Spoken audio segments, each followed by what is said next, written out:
पाकुड़ में खिलाड़ियों और प्रशिक्षकों ने राष्ट्रीय खेल नीति को क्रांतिकारी और ऐतिहासिक पहल बताया है। उन्होंने कहा कि केंद्र सरकार की इस पहल से खिलाड़ियों को सुविधा, अवसर और मंच मिलेगा। सरकार ने जो अभी खेल में नीति लाई है, उससे हमें अभी खेल में आगे आगे भी बढ़ सकते हैं और रोजगार भी मिलेगा। ये 2025 में जो हमारा भारत सरकार का खेल नीति आया है, इसमें हमारा बच्चे के जो आगे जाने के बहुत सुविधाएं भी आया और इसका जो आगे पहले जो खेलते थे उसमें इन लोगों को इनकम और नौकरी वगैरह नहीं मिलते थे, तो अभी इसमें इन लोगों को नौकरी और आगे जाने के लिए बहुत सुविधाएं मिल रहा है। खेल विभाग से जुड़े अधिकारियों और खेल संघों से जुड़े पदाधिकारियों ने भी राष्ट्रीय खेल नीति की सराहना की है। उनका कहना है कि नई खेल नीति में खिलाड़ियों के हितों पर विशेष ध्यान दिया गया है।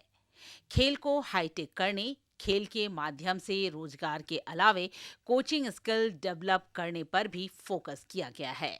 विश्वविद्यालयों में खेल शिक्षकों की नियुक्ति, प्रत्येक विद्यालयों में ब्लॉक स्तर पर डे बोर्डिंग सेंटर की स्थापना और ऐसे में जो पूर्व खिलाड़ी है उनको चुने जाने की प्राथमिकता कोच के तौर पर या फिर आर्थिक सहायता प्रदान करना, इन सारी सुविधाओं के साथ खेल को निश्चित रूप से राष्ट्रीय पटल पर, राष्ट्र पटल से लेकर के ग्रामीण स्तर के पटल पर बढ़ावा देने का कार्य राष्ट्रीय नई खेल नीति करेगी। प्रधानमंत्री जी का जो अपना योजना है, ये नई जो खेल नीति आई है, उससे कई अवसर खिलाड़ियों के लिए, खिलाड़ियों का द्वार खुलेगा और इनको रोजगार का भी इसमें अवसर मिलेगा। कई लोग अभी भी रेलवे में या फिर सेंट्रल फोर्सेस में कई लोग अभी काम कर रहे हैं, कार्यरत हो रहे हैं। जो लड़के राष्ट्र लेवल या एशियन लेवल के प्रतियोगिता में भाग लेते हैं या फिर पदक हासिल करते हैं, वो उनका डायरेक्ट नियुक्ति ग्रुप सी या ग्रुप डी में भारत सरकार का जो खेल नीति है उसके तहत उनको प्लेटफॉर्म एक अच्छा मिलेगा। खेल प्रशंसकों को भी उम्मीद है कि राष्ट्रीय खेल नीति से खिलाड़ियों को बढ़ावा मिलेगा और वे देश का